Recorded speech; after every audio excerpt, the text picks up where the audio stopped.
Well, I am very interested in the subject of human misjudgment, and Lord knows I've created a good bit of it. I don't think I've created my full statistical share, and I think that one of the reasons was that I tried to do something about this terrible ignorance I left the Harvard Law School with when I saw this patterned irrationality, which was so extreme, and I had no theory or anything to deal with it, but I could see that it was extreme and I could see that it was patterned. I just started to create my own system of psychology, partly by casual reading, but largely from personal experience, and I used that pattern to help me get through life. Fairly late in life, I stumbled into this book, Influence, by a psychologist named Bob Cialdini, who became a super tenured hotshot on a 2,000-person faculty at a very young age. And he wrote this book, which has now sold 300,000 copies, which is remarkable for it's an academic book aimed at a popular audience. And that filled in a lot of holes in my crude system. And when those holes had filled in, I thought I had a system that was a good working tool, and I'd like to share that one with you. And I came here because behavioral economics, how could economics not be behavioral? If it isn't behavioral, what the hell is it? I think it's fairly clear that all reality has to respect all other reality. If you come to inconsistencies, they have to be resolved. And so the idea of, if there's anything valid in psychology, economics has to recognize it, and vice versa. So I think the people that are working on this fringe between economics and psychology are absolutely right to be there, and I think there's been plenty wrong over the years. Well, let me romp through as much of this list as I have time to get through. 24 standard causes of human misjudgment. First, under recognition of the power of what psychologists call reinforcement and economists call incentives. Well, you say everybody knows that. Well, I think I've been in the top 5% of my age cohort all my life in understanding the power of incentives, and all my life I've underestimated it. And never a year passes but when I get some surprise that pushes my limit a little farther. So one of my favorite cases about the power of incentives is the Federal Express case, where heart and soul of the integrity of the system is that all the packages have to be shifted rapidly in one central location each night. And the system has no integrity if the whole shift can't be done fast. And Federal Express had one hell of a time getting the thing to work. And they tried moral suasion, they tried everything in the world, and finally somebody got the happy thought that they were paying the night shift by the hour, and that maybe if they paid them by the shift, the system would work better. And lo and behold, that solution worked. Early in the history of Xerox, Joe Wilson, who was then in the government, had to go back to Xerox because he couldn't understand how their better new machine was selling so poorly in relation to their older and inferior machine. Of course, when he got there, he found out that the commission arrangement with the salesman gave a tremendous incentive to the inferior machine. And here at Harvard, in the shadow of B.F. Skinner, there was a man who really was into reinforcement as a powerful thought. And, you know, Skinner has lost his reputation in a lot of places. But if you were to analyze the entire history of experimental science at Harvard, he'd be in the top handful. His experiments were very ingenious, the results were counterintuitive, and they were important. It is not given to experimental science to do better. What gummed up Skinner's reputation is that he developed a case of what I always call man with a hammer syndrome. To the man with a hammer, every problem tends to look pretty much like a nail. And Skinner had one of the more extreme cases in the history of academia, and this syndrome doesn't exempt bright people. It's just a man with a hammer. And Skinner is extreme example of that. And later, as I go down my list, let's go back and try and figure out why people like Skinner get man with a hammer syndrome. Incidentally, when I was at the Harvard Law School, there was a professor, naturally at Yale, who was derisively discussed at Harvard, and they used to say, "Poor old Blanchard, he thinks declaratory judgments will cure cancer." And that's the way Skinner got. And not only that, he was literary. And he scorned opponents who had any different way of thinking or thought anything else was important. This is not a way to make a lasting reputation if the other people turn out to also be doing something important. My second factor is simple psychological denial. This first really hit me between the eyes when a friend of our family had a super athlete, super student son who flew off a carrier in the North Atlantic and never came back. And his mother, who was a very sane woman, just never believed it. He was dead. And of course, if you turn on the television, you find the mothers of the most obvious criminals that man could ever diagnose, and they all think their sons are innocent. Simple psychological denial. The reality is too painful to bear, so you just distort it until it's bearable. We all do that to some extent, and it's a common psychological misjudgment that causes terrible problems. Third, incentive-caused bias, both in one's own mind and that of one's trusted advisor, where it creates what economists call agency costs. Here, my early experience was a doctor who sent bushel baskets full of normal gallbladders down to the pathology lab in a leading hospital in Lincoln, Nebraska. And with that quality control for which community hospitals are famous, about 5 years after he should have been removed from the staff, he was. And one of the old doctors who participated in the removal was also a family friend, and I asked him, I said, "Tell me, did he think here's a way for me to exercise my talents?" This guy was very skilled, technically, and make a high living by doing a few maimings and murders every year, along with some frauds. He said, "Hell no, Charlie."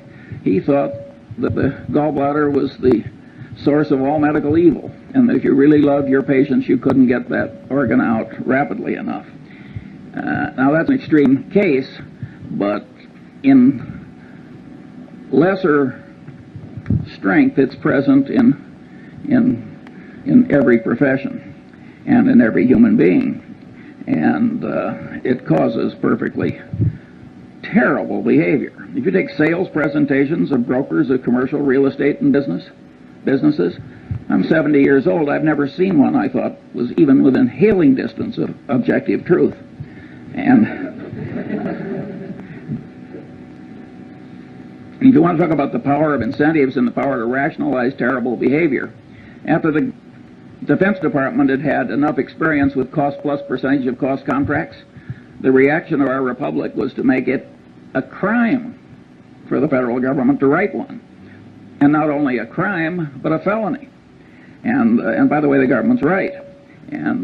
But a lot of the way the world is run, including most law firms and a lot of other places, they've still got a cost plus percentage of cost system. And human nature, with its version of what I call incentive-caused bias, causes this terrible abuse. And many of the people who are doing it, you would be glad to have marry into your family compared to what you're otherwise going to get. Now, there are huge implications from the fact that human mind is put together this way, and that is that people who create things like cash registers, which make misbehavior hard, are some of the effective saints of our civilization. And the cash register was a great moral instrument when it was created, and Patterson knew that, by the way. He had a little store, and the people were stealing him blind and never made any money, and people sold him a couple of cash registers, and it went to profit immediately. And of course, he closed the store and went into the cash register business, and with results which are so this is a huge important thing. If you read the psychology text, you will find that if they're 1,000 pages long, there's one sentence. Somehow incentive-caused bias has escaped the standard survey course in psychology. Fourth, and this is a superpower in error-causing psychological tendency, Bias from consistency and commitment tendency, including the tendency to avoid or promptly resolve cognitive dissonance. Includes the self-confirmation tendency of all conclusions, particularly expressed conclusions, and with a special persistence for conclusions that are hard-won. But what I'm saying here is that the human mind is a lot like the human egg. And the human egg has a shut-off device. When one sperm gets in, it shuts down so the next one can't get in. The human mind has a big tendency of the same sort. And here again, it doesn't just catch ordinary mortals, it catches the deans of physics. According to Max Planck, the really innovative, important new physics was never really accepted by the old guard. Instead, a new guard came along that was less brain-blocked by its previous conclusions. And if Max Planck's crowd had this consistency and commitment tendency that kept their old conclusions intact in spite of disconfirming evidence, you can imagine what the crowd that you and I are part of behaves like. And of course, if you make a public disclosure of your conclusion, you're pounding it in to your own head. Many of these students that are screaming at us, they aren't convincing us, but they're forming mental chains for themselves, because what they're shouting out, they're pounding in. And I think educational institutions that create a climate where too much of that goes on are, in a fundamental sense, they're irresponsible institutions. It's very important to not put your brain in chains too young by what you shout out.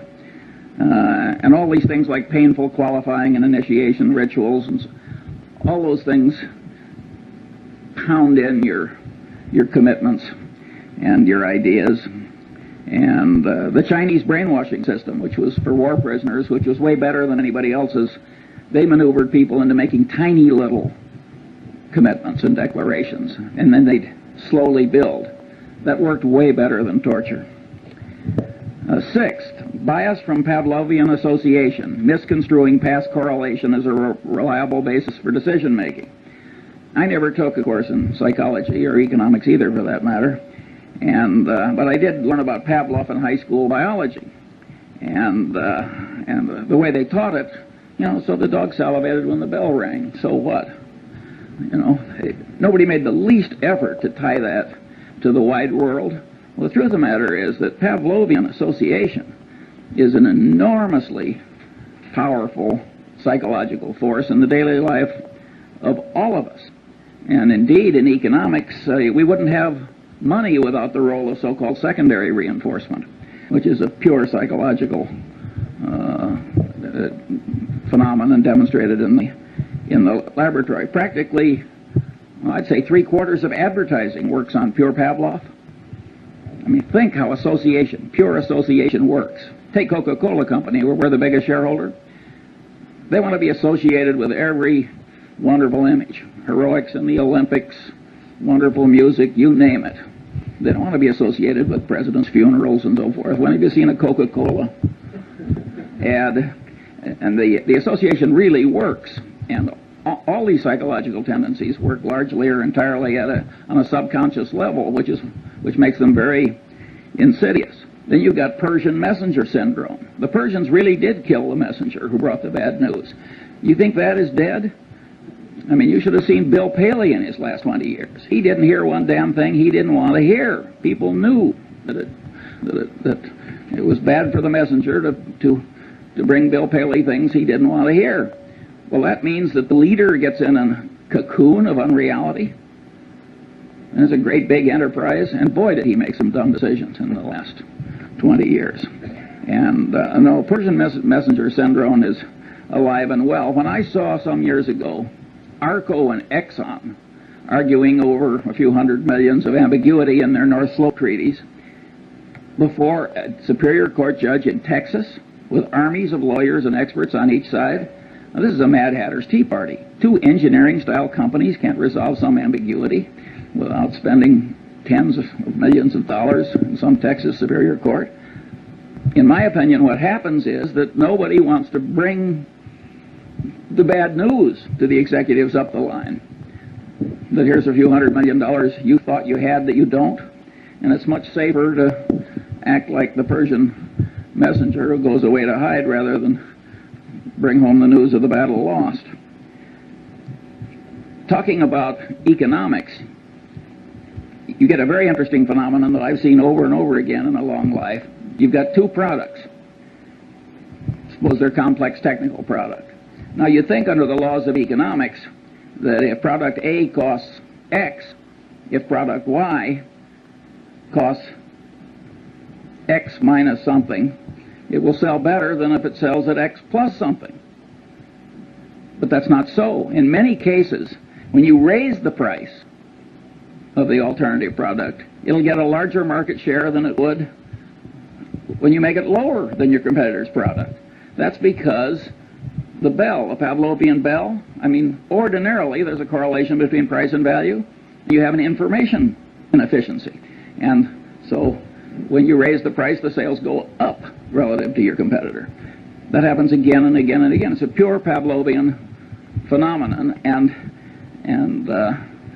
you can say, well, the economists have figured this sort of thing out when they started talking about information inefficiencies. But that was fairly late in economics that they found such an obvious thing.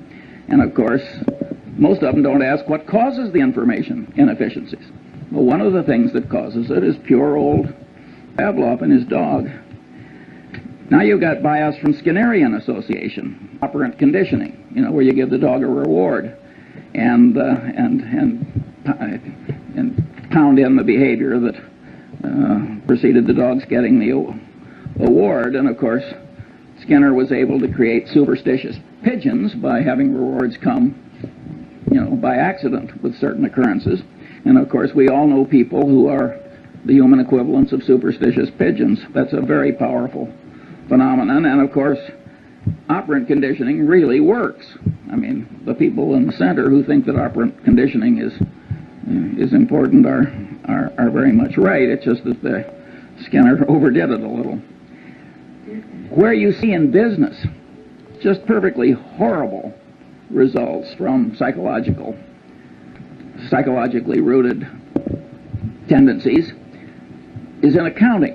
If you take Westinghouse, which blew what, $2 or $3 billion pre-tax at least, loaning developers to build hotels and virtually 100% loans. Now you say any idiot knows that there's one thing you don't like, it's a developer, and another you don't like, it's a hotel. And to make 100% loan to a developer who's going to build a hotel.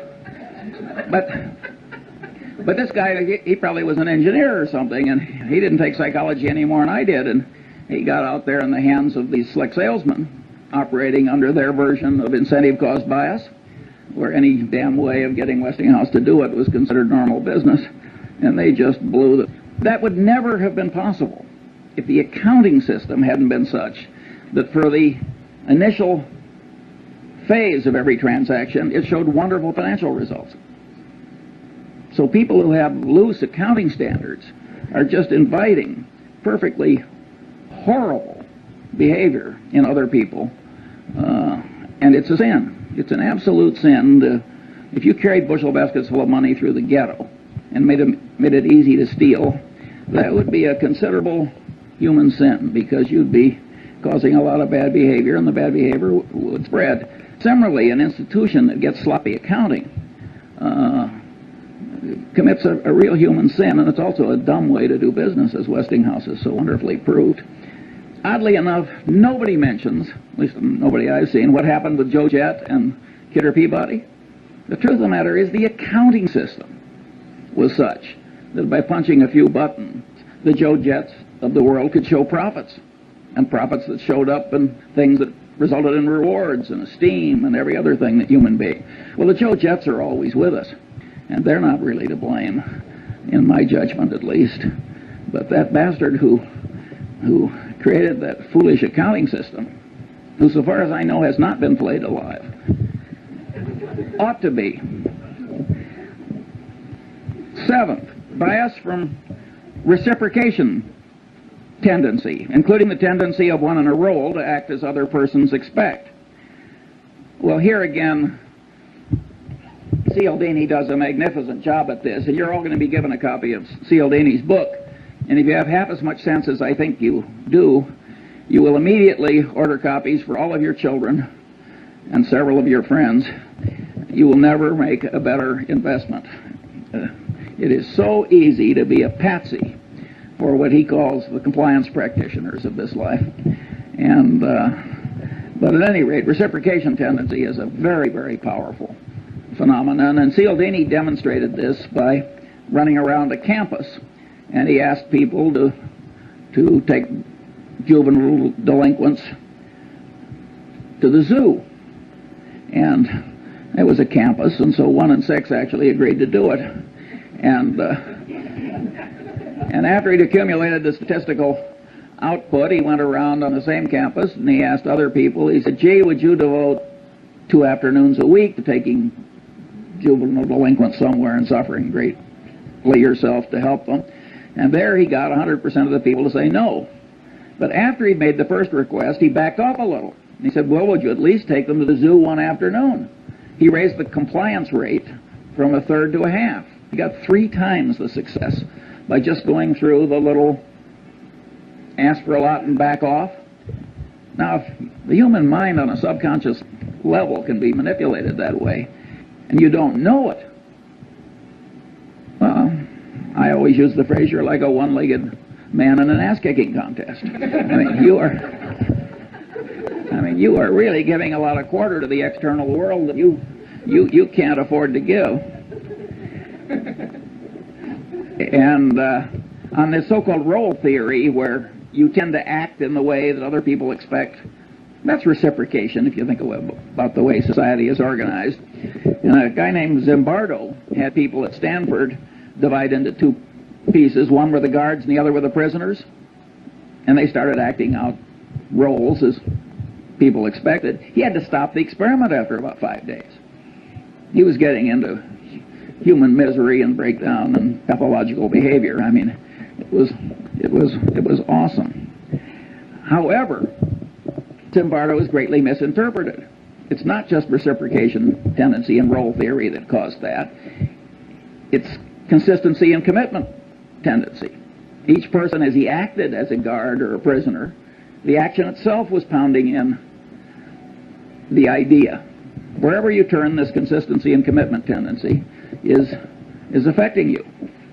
In other words, what you think may change what you do, but perhaps even more important, what you do will change what you think.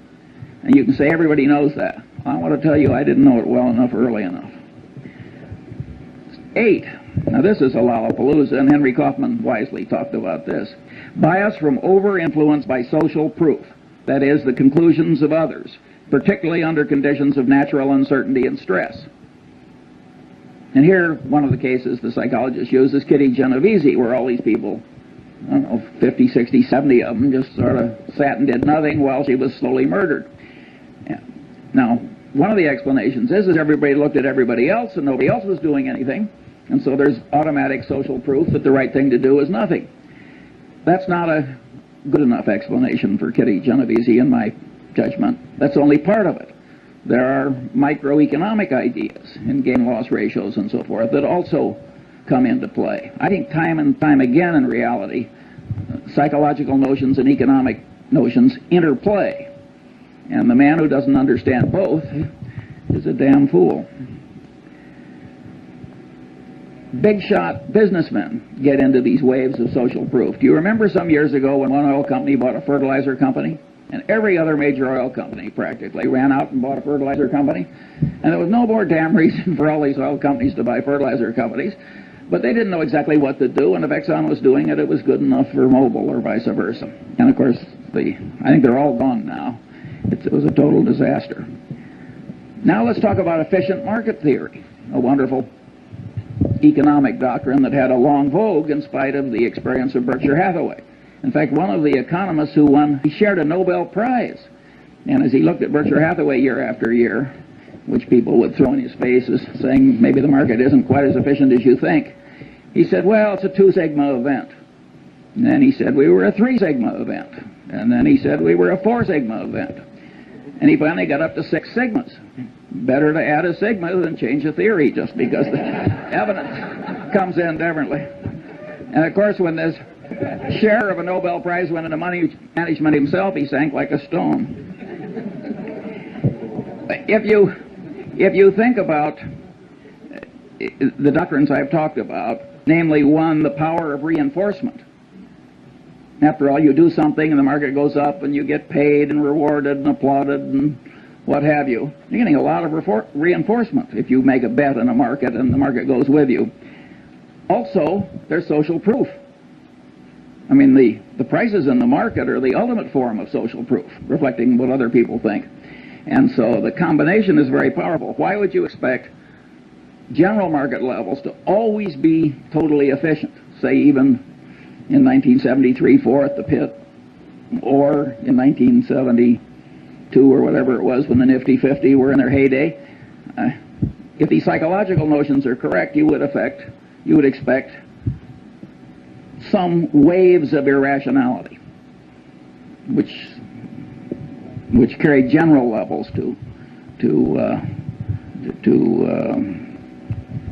so they're inconsistent with reason. 9. What made these economists love the efficient market theory is the math was so elegant. And after all, math was what they'd learned to do. The man with a hammer, every problem tends to look pretty much like a nail. The alternative truth was a little messy. And they'd forgotten the great economist Keynes, whom I think said, better to be roughly right than precisely wrong. 9. Bias from contrast caused distortions of sensation, perception, and cognition. Here, the great experiment that Cialdini does in his class is he takes 3 buckets of water. One's hot, one's cold, and one's room temperature. He has the students stick his left hand in the hot water and his right hand in the cold water. Then he has them remove the hands and put them both in the room temperature bucket. And of course, with both hands in the same bucket of water, one seems hot and the other seems cold, because the sensation apparatus of man is over-influenced by contrast. It has no absolute scale. It's got a contrast scale in it. And it's a scale with quantum effects in it, too. It takes a certain percentage change before it's noticed. Maybe you've had a magician remove your watch. I certainly have, without your noticing it. It's the same thing. He's taking advantage of your of contrast type troubles in your sensory apparatus. But here the great truth is that cognition mimics sensation, and the cognition manipulators mimic the watch removing magician. In other words, people are manipulating you all day long on this contrast phenomenon. Cialdini cites the case of the real estate broker, and you got the rube that's been transferred into your town, and the first thing you do is you take the rube out to 2 of the most awful overpriced houses you've ever seen. And then you take the rube to some moderately overpriced house, and then you stick them. And it works pretty well, which is why the real estate salesmen do it. And it's always going to work. And the accidents of life can do this to you, and it can ruin your life. In my generation, when women lived at home until they got married, I saw some perfectly terrible marriages made by highly desirable women because they lived in terrible homes. And I've seen some terrible second marriages which were made because they were slight improvements over an even worse first marriage.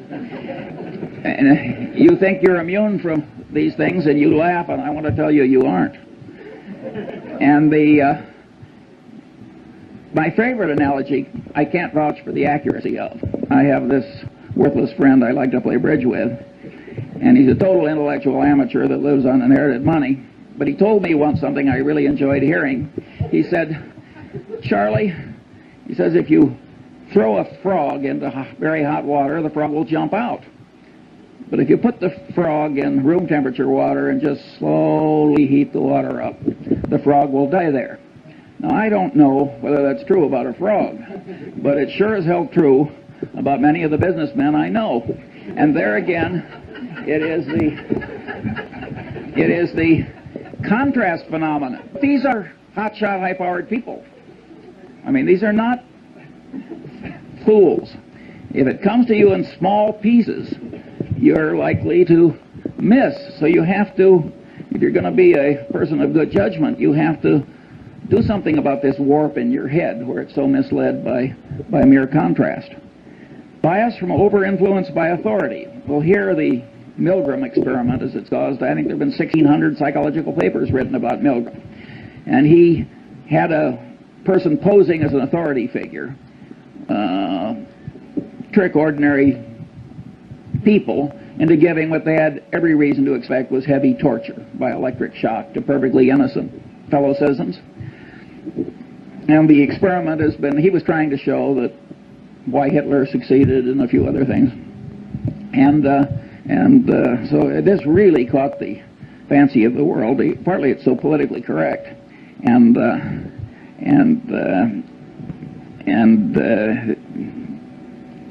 over-influenced by authority has another you'll like this one. You got a pilot and a co-pilot.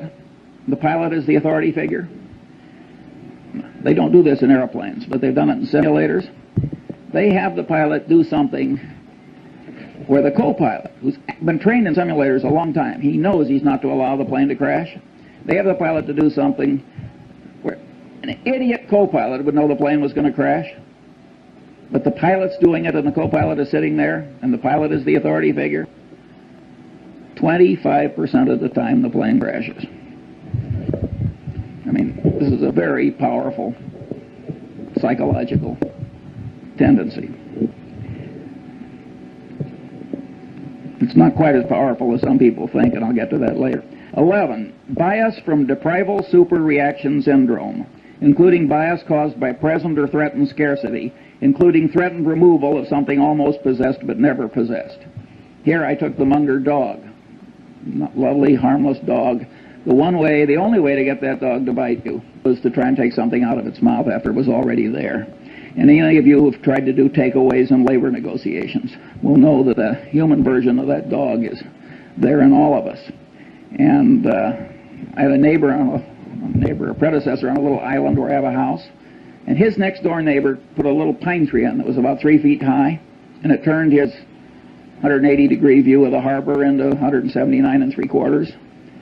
Well, they had a blood feud like the Hatfields and McCoys, and it went on and on and on. And I mean, people are really crazy about minor decrements down. And then, if you act on them, you get into reciprocation tendency, because you don't just reciprocate affection, you reciprocate animosity, and the whole thing can escalate. And so, huge insanities can come from just subconsciously overweighing the importance of what you're losing or almost getting and not getting. And the extreme business case here was New Coke. Now, Coca-Cola has the most valuable trademark in the world. We're the major shareholder. I mean, I think we understand that trademark. Coke has armies of brilliant engineers, lawyers, psychologists, advertising executives, and so forth.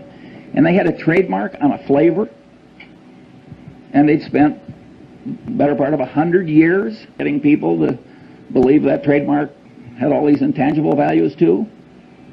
And people associated it with a flavor. And so they were going to tell people not that it was improved, because you can't improve a flavor. If a flavor is a matter of taste, I mean, you may improve a detergent or something, but telling you're going to make a major change in a flavor. I mean, so they got this huge deprival superreaction syndrome. Pepsi was within weeks of coming out with Old Coke in a Pepsi bottle, which would have been the biggest fiasco in modern times. Perfect insanity. And by the way, both Goizueta and Keogh are just wonderful about it. I mean, they just joke. I mean, they don't... Keogh always says I must have been away on vacation. He participated in every single... He's a wonderful guy. And by the way, Goizueta is a wonderful, smart guy, an engineer. Smart people make these terrible boners.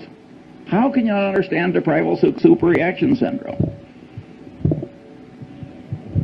But people do not react symmetrically to loss and gain. Now, maybe a great bridge player like Zeckhauser does, but that's a trained response. Ordinary people, subconsciously affected by their inborn tendencies. Bias from envy, jealousy. Well, envy, jealousy made what, 2 out of the 10 commandments? Those of you who have raised siblings, you know about or tried to run a law firm or investment bank or even a faculty. I've heard Warren say a half a dozen times, it's not greed that drives the world, but envy. Here again, you go through the psychology survey courses, You go to the index, envy, jealousy, 1,000-page book. It's blank. There's some blind spots in academia, but it's an enormously powerful thing, and it operates to a considerable extent on a subconscious level. And anybody who doesn't understand it is taking on defects he shouldn't have. Bias from chemical dependency. Well, we don't have to talk about that. We've all seen so much of it, but it's interesting how it always causes moral breakdown if there's any need, and it always involves massive denial. So it's just, it aggravates what we talked about earlier in the aviator case, the tendency to distort reality so that it's endurable. Bias from misgambling compulsion. Well, here Skinner made the only explanation you'll find in the standard psychology survey course. He, of course, created a variable reinforcement rate for his pigeons, his mice, and he found that would pound in the behavior better than any other reinforcement pattern. And he says, aha, I've explained why gambling is such a powerful, addictive force in a civilization. I think that is, to a very considerable extent, true. But being Skinner, he seemed to think that was the only explanation. But the truth of the matter is that the devisers of these modern machines and techniques know a lot of things that Skinner didn't know. For instance, a lottery. You have a lottery where you get your number by lot, and then somebody draws a number by lot. It gets lousy play. You get a lottery where people get to pick their number, get big play. Again, it's this consistency and commitment thing. People think that if they have committed to it, it has to be good. And the minute they've picked it themselves, it gets an extra validity. After all, they thought it and they acted on it. And then if you take slot machines, you get bar, lemon. That happens again and again and again. You get all these near misses. Well, that's deprival superreaction syndrome. And boy, do the people who create the machines understand human psychology. And if you got, for the high IQ crowd, they've got poker machines where you make choices. So you can play blackjack, so to speak, with the machine. It's wonderful what we've done with our computers to ruin a civilization. And but at any rate, misgambling compulsion is a very, very powerful and important thing. Look at what's happening to our country. Every Indian reservation, every river town, and look at the people who are ruined by it with the aid of their stockbrokers and others. And again, if you look in the standard textbook of psychology, you'll find practically nothing on it except maybe one sentence talking about Skinner's rats. That is not an adequate coverage of the subject. Bias from liking distortion, including the tendency to especially like oneself, one's own kind, and one's own idea structures, and the tendency to be especially susceptible to being misled by someone liked. Disliking distortion, bias from that. The reciprocal of liking distortion, and the tendency not to learn appropriately from someone disliked. Well, here again we've got hugely powerful tendencies, and if you look at the wars in part of the Harvard Law School, as we say here, you can see that very brilliant people get into this almost pathological behavior. And these are very, very powerful, basic subconscious psychological tendencies, or at least partly subconscious. Now let's get back to B.F. Skinner, man with a hammer syndrome revisited. Why is man with the hammer syndrome always present? Well, if you stop to think about it, it's incentive-caused bias. His professional reputation is all tied up with what he knows. He likes himself and he likes his own ideas. And he's expressed them to other people, consistency and commitment tendency. I mean, you got 4 or 5 of these elementary psychological tendencies combining to create this man with a hammer syndrome. And once you realize that you can't really buy your thinking done, partly you can, but largely you can't in this world, you have learned a lesson that's very useful in life. George Bernard Shaw said, and had a character say in The Doctor's Dilemma, in the last analysis, every profession is a conspiracy against the laity. But he didn't have it quite right, because it isn't so much a conspiracy as it is a subconscious psychological tendency. The guy tells you what is good for him. He doesn't recognize that he's doing anything wrong any more than that doctor did when he was pulling out all those normal gallbladders. And he believes that his own idea structures will cure cancer. And he believes that the demons that he's the guardian against are the biggest demons and the most important ones. And in fact, they may be very small demons compared to the demons that you face. So you're getting your advice in this world from your paid advisor with this huge load of ghastly bias. And woe to you. There are only two ways to handle it. You can hire your advisor and then just apply a windage factor, like I used to do when I was a rifle shooter. I just adjust for so many miles an hour of wind. Or you can learn the basic elements of your advisor's trade. You don't have to learn very much, by the way, because you learn just a little, and then you can make him explain why he's right. And those two tendencies will take part of the warp out of the thinking you've tried to hire done. By and large, it works terribly. I have never seen a management consultant's report in my long life that didn't end with the following paragraph: what this situation really needs is more management consulting. Never once. I always turn to the last page. Of course, Berkshire Hathaway doesn't hire them, so I only do this on sort of a voyeuristic basis. Sometimes I'm in a non-profit where some idiot hires one.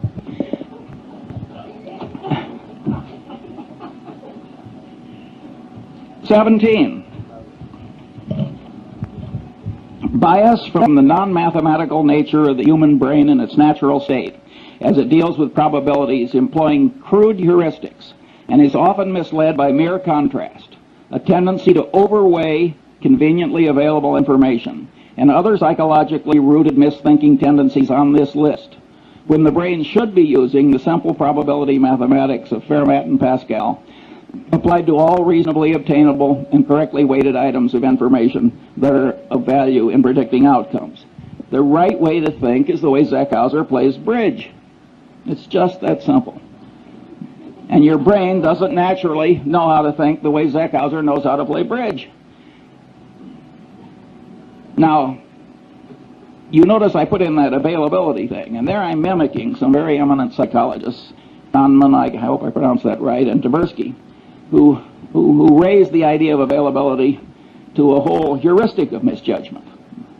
And, you know, they are very substantially right. I mean, ask the Coca-Cola Company, which has raised availability to a secular religion, if availability changes behavior. You will drink a hell of a lot more Coke if it's always available.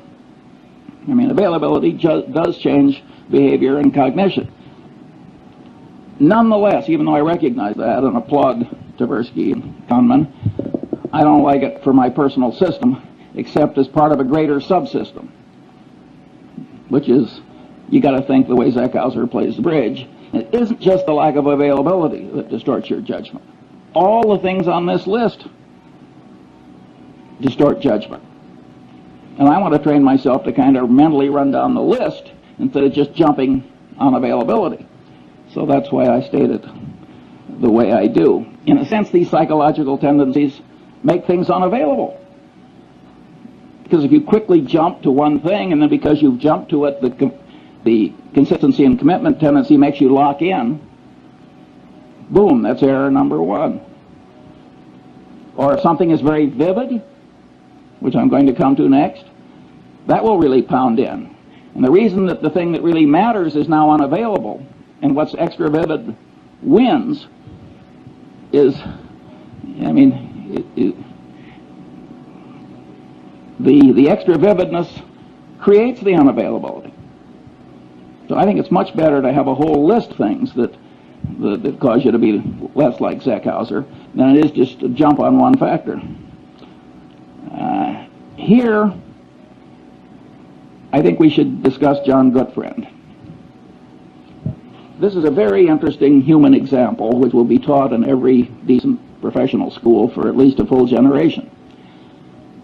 Goodfriend has a trusted employee, and it comes to light, not through confession, but by accident, that the trusted employee has lied like hell to the government and manipulated the accounting system, and it was really equivalent to forgery. And the man immediately says, "I've never done it before. I'll never do it again. It was an isolated example." And of course, it was obvious that he was trying to help the government as well as himself, because he thought the government had been dumb enough to pass a rule that he'd spoken against. And after all, if a government's not going to pay attention to a bond trader at Solomon, what kind of a government can it be? But at any rate, and this guy has been part of a little clique that has made, way over $1 billion for Solomon in the very recent past. And it's a little handful of people. And so there are a lot of psychological forces at work. And you know the guy's wife, and he's right in front of you, and there's human sympathy, and he's sort of asking for your help, which is a form which encourages reciprocation, and there are all these psychological tendencies are working, plus the fact he's part of a group that will pay a lot of money for you. At any rate, Goodfriend does not cashier the man. And of course, he had done it before, and he did do it again. Well, now you look as though you almost wanted him to do it again. Or God knows what you look like, but it isn't good. And that simple decision destroyed John Goodfriend. And it's so easy to do. Now let's think it through like the bridge player, like Zeckhauser. You find an isolated example of a little old lady in the Seas Candy Company, one of our subsidiaries, getting into the till. And what does she say? "I never did it before. I'll never do it again. This is going to ruin my life. Please help me." And you know her children and her friends, and she's been around 30 years, and standing behind the candy counter with swollen ankles, and you're an old lady. It isn't that glorious a life. And you're rich and powerful, and there she is. "I never did it before. I'll never do it again." Well, how likely is it that she never did it before? If you're going to catch 10 embezzlements a year, what are the chances that any one of them, applying what Tversky and Kahneman call baseline information, will be somebody who only did it this once? And the people who have done it before and are going to do it again, what are they all going to say? Well, in the history of the Seas Candy Company, they always say, "I never did it before, and I'm never going to do it again." And we cashier them. It would be evil not to, because terribly behavior spreads. Remember, what was it, Serpico? I mean, you let that stuff, you got social proof, you got incentive cost bias, you got a whole lot of psychological factors that will cause the evil behavior to spread. And pretty soon the whole your place is rotten, the civilization is rotten. It's not the right way to behave. And I will admit that when I knew the wife and children, I have paid severance pay when I fire somebody for taking a mistress on an extended foreign trip. It's not the adultery I mind, it's the embezzlement. But there, I wouldn't do it where Goodfriend did it, where they've been cheating somebody else on my behalf. There, I think you have to cashier. But if they're just stealing from you and you get rid of them, I don't think you need the last ounce of vengeance. In fact, I don't think you need any vengeance. I don't think vengeance is much good. Now we come biased from over-influenced by extra vivid evidence. Here's one that I'm at least $30 million poorer as I sit here giving this little talk, because I once bought 300 shares of a stock, and the guy called me back and said, "I've got 1,500 more." I said, "Will you hold it for 15 minutes while I think about it?" And the CEO of this company, I have seen a lot of vivid peculiarities in a long life, but this guy set a world record. I'm talking about the CEO, and I just misweighed it. The truth of the matter is his situation was foolproof. He was soon going to be dead. I turned down the extra 1,500 shares, and it's now cost me $30 million, and that's life in the big city. And it wasn't something where stock was generally available. And so it's very easy to misweigh the vivid evidence. And Goodfriend did that when he looked into the man's eyes and forgave the colleague. And 22, stress-induced mental changes, small and large, temporary and permanent.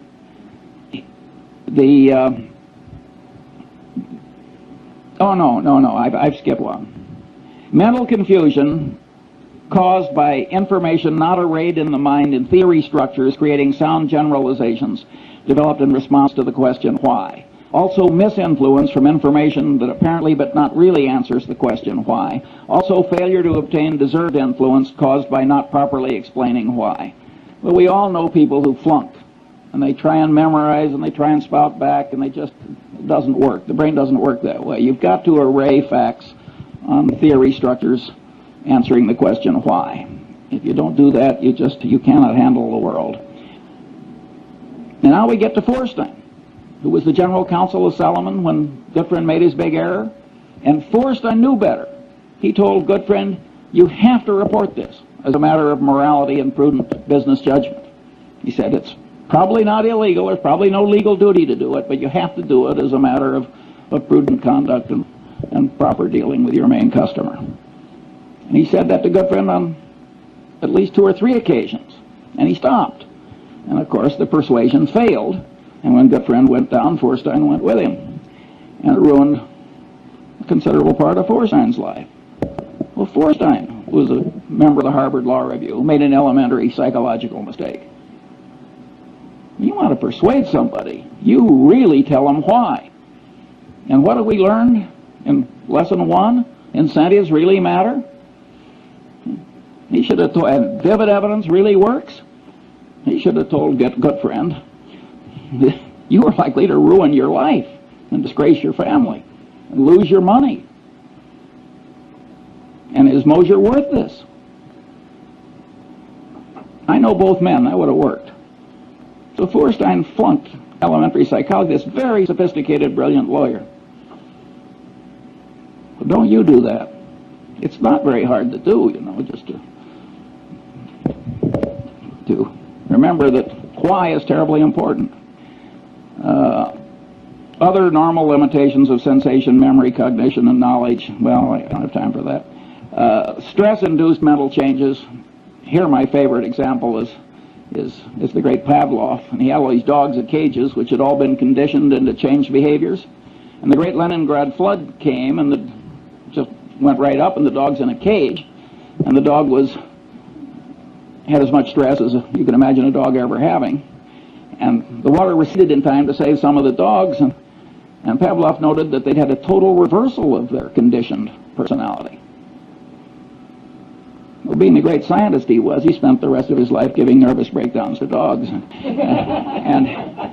he learned a hell of a lot that I regard as very interesting. I have never known any Freudian analyst who knew anything about the last work of Pavlov, and I never met a lawyer who understood that what Pavlov found out with those dogs had anything to do with programming and deprogramming and cults and so forth. I mean, the amount of elementary psychological ignorance that is out there in high levels is very substantial.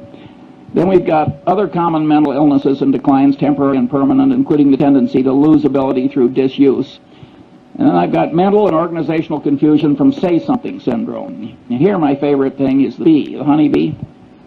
And the honeybee goes out and finds the nectar, and he comes back and he does a dance that communicates to the other bees where the nectar is, and they go out and get it. Well, some scientist who was clever, like B.F. Skinner, decided to do an experiment. He put the nectar straight up, way up. Well, in a natural setting, there is no nectar way the hell straight up. And the poor honeybee doesn't have a genetic program that is adequate to handle what he now has to communicate. And you'd think the honeybee would come back to the hive and slink into a corner. But he doesn't. He comes into the hive and does this incoherent dance. And all my life I've been dealing with the human equivalent of that honeybee. and And it's a very important part of human organization to set things up so the noise and the reciprocation and so forth of all these people who have what I call say-something syndrome don't really affect the decisions. Now, the time has come to ask 2 or 3 questions. This is the most important question in this whole talk. What happens when these standard psychological tendencies combine? What happens when the situation or the artful manipulation of man causes several of these tendencies to operate on a person toward the same end at the same time?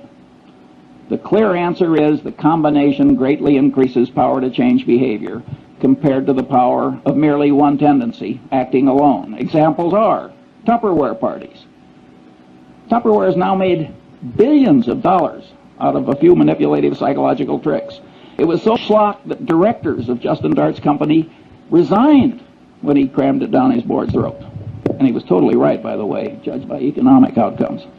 Mooney conversion methods. Boy, do they work. He just combines 4 or 5 of these things together. The system of Alcoholics Anonymous. A 50% no drinking rate. Outcome when everything else fails. It's a very clever system that uses 4 or 5 psychological systems at once toward, I might say, a very good end. The Milgram experiment. See, Milgram, it's been widely interpreted as mere obedience. But the truth of the matter is that the experimenter who got the students to give the heavy shocks in Milgram, he explained why. It was a false explanation. We need this to look for scientific truth and so on. That greatly changed the behavior of the people. And number 2, he worked them up. Tiny shock, little larger. So commitment and consistency tendency and the contrast principle were both working in favor of this behavior. So again, it's 4 different psychological tendencies. That's when you get these Lollapalooza effects, you will almost always find 4 or 5 of these things working together. When I was young, there was a whodunit hero who always said, cherchez la femme. And what you should search for in life is the combination, because the combination is likely to do you in. Or if you're the inventor of Tupperware parties, it's likely to make you enormously rich if you can stand shaving when you do it. Then one of my favorite cases is the McDonnell-Douglas airliner evacuation disaster. The government requires that airliners pass a bunch of tests. One of them is evacuation. Get everybody out. I think it's 90 seconds or something like that. It's some short period of time. The government has rules, make it very realistic, so on and so on. You can't select nothing but 20-year-old athletes to evacuate your airliner.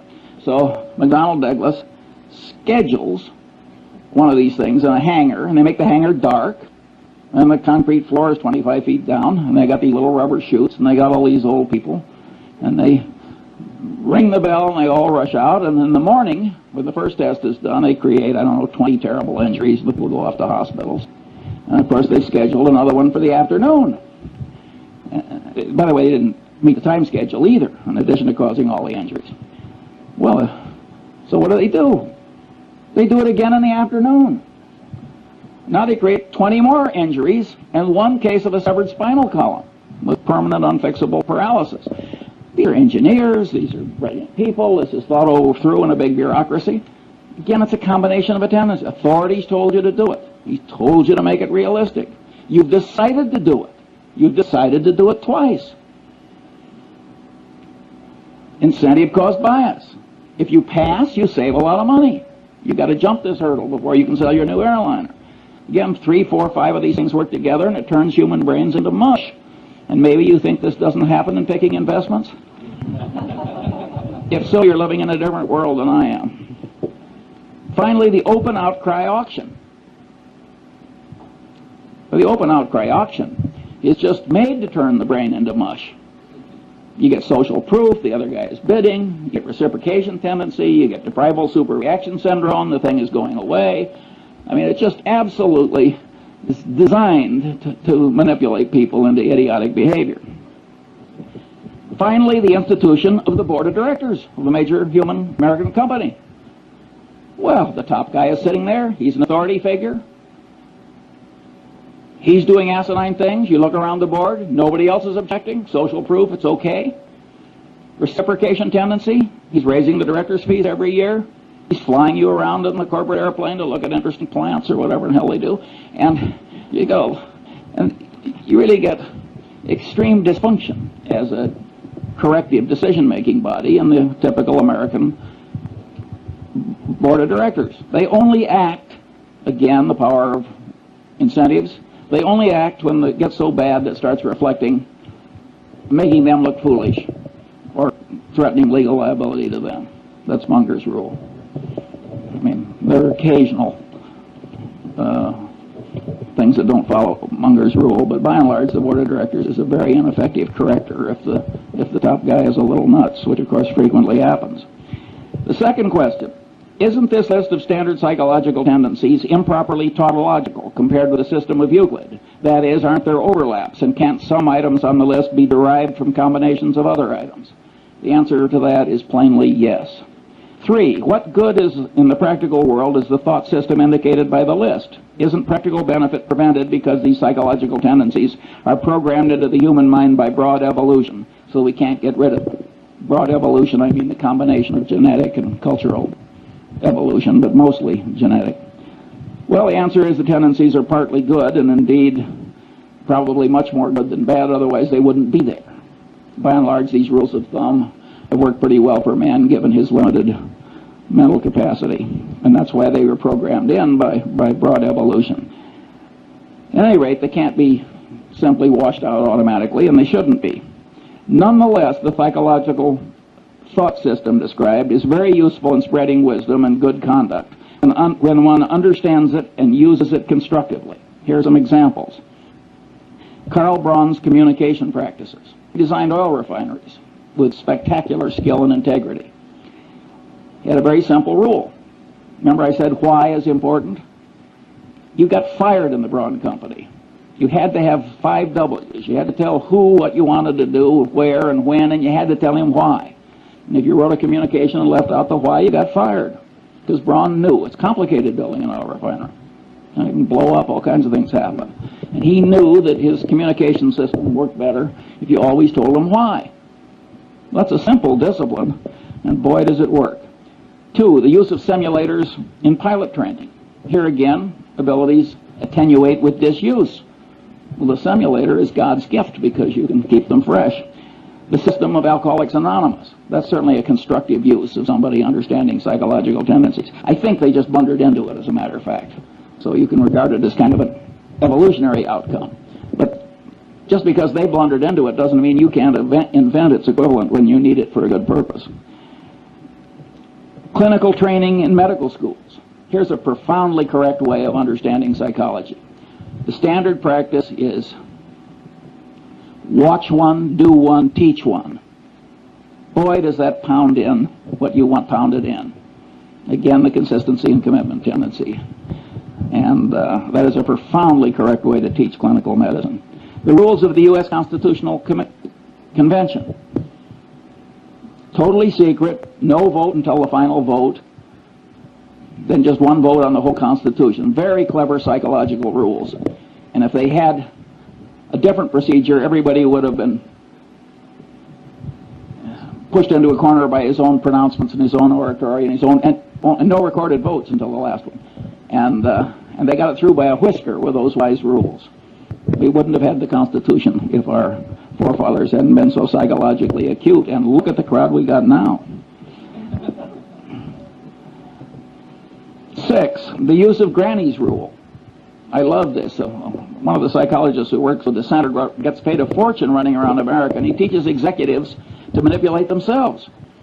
Now, Granny's rule is you don't get the ice cream unless you eat your carrots. Well, Granny was a very wise woman. That is a very good system. And so this guy, very eminent psychologist, he runs around the country telling executives to organize their day. So they force themselves to do what's unpleasant and important by doing that first and then rewarding themselves with something they really like doing. He is profoundly correct. 7, the Harvard Business School's emphasis on decision trees. When I was young and foolish, I used to laugh at the Harvard Business School. I said, they're teaching 28-year-old people that high school algebra works in real life. We're talking about elementary probability. But later I I wised up and I realized that it was very important that they do that, and better late than never.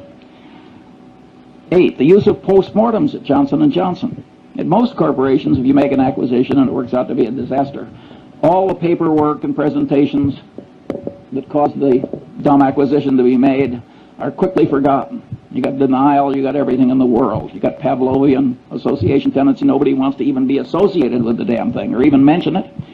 Johnson & Johnson, they make everybody revisit their old acquisitions and wade through the presentations. That is a very smart thing to do. And by the way, I do the same thing routinely. 9, the great example of Charles Darwin is he avoided confirmation bias. Darwin probably changed my life because I'm a biography nut. And when I found out the way he always paid extra attention to the disconfirming evidence and all these little psychological tricks, I also found out that he wasn't very smart by the standards, the ordinary standards of human acuity. Yet there he is, buried in Westminster Abbey. That's not where I'm going, I'll tell you.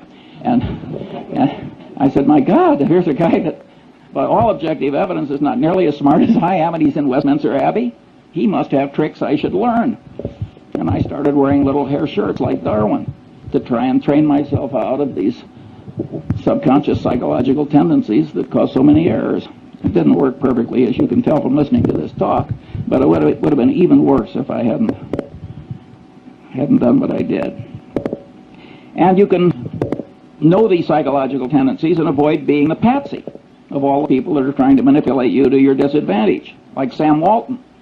Sam Walton will let a purchasing agent take a handkerchief from a salesman. He knows how powerful the subconscious reciprocation tendency is. That is a profoundly correct way for Sam Walton to behave. Then there's the Warren Buffett rule for open outcry auctions. Don't go. We don't go to the closed bid auctions, too, because that's a counterproductive way to do things ordinarily for a different reason, which Zeckhauser would understand. 4, what special knowledge problems lie buried in the thought system indicated by the list? Well, one is paradox. Now we're talking about a type of human wisdom that the more people learn about it, the more attenuated the wisdom gets. That's an intrinsically paradoxical kind of wisdom.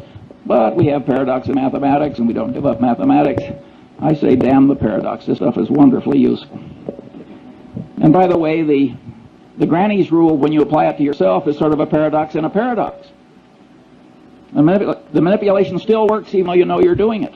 And I've seen that done by one person to another. I drew this beautiful woman as my dinner partner a few years ago, and I'd never seen her before, although she's married to a prominent Angelino, and she sat down next to me and she turned her beautiful face up and she said, Charlie, she said, what one word accounts for your remarkable success in life? Now, I knew I was being manipulated and that she'd done this before, and I just loved it. I never see this woman without a little lift in my spirits. And by the way, I told her I was rational.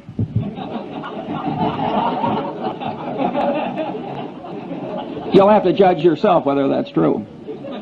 I may be demonstrating some psychological tendency I hadn't planned on demonstrating. How should the best parts of psychology and economics interrelate in an enlightened economist's mind? 2 views. That's the thermodynamics model. You can't derive thermodynamics from Newtonian gravity and laws of mechanics, even though it's a lot of little particles interacting. And here's this wonderful truth that you can sort of develop on your own, which is thermodynamics. And some economists, and I think Milton Friedman is in this group, but I may be wrong on that, sort of like the thermodynamics model.